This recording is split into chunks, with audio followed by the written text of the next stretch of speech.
dans le plus grand respect des règles sanitaires en vigueur sur notre territoire.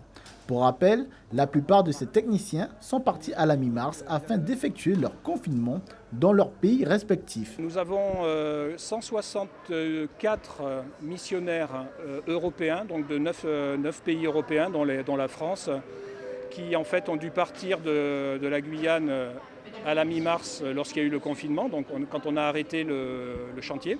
Donc ils reviennent finalement pour reprendre leurs activités.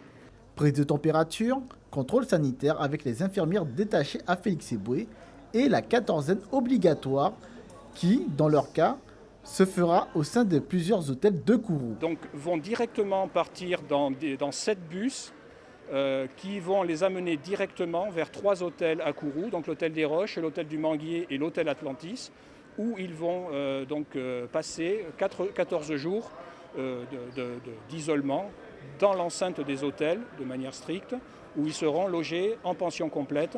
Passant de la zone verte à la zone orange, ce qui signifie que la propagation du virus est toujours active sur notre territoire, les personnes entrantes dans le département suivront la même procédure mise en place depuis plusieurs semaines à Félix-Éboué. La Guyane était verte et la métropole était rouge. On avait donc déjà mis en place un dispositif extrêmement sévère quand les gens arrivent en Guyane. Le fait que les choses se soient inversées ne changera strictement rien à notre procédure.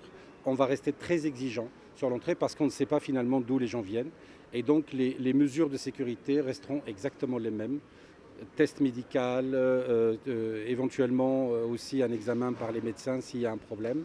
Et confinement pour ceux qui posent difficulté à l'hôtel des Marmottes.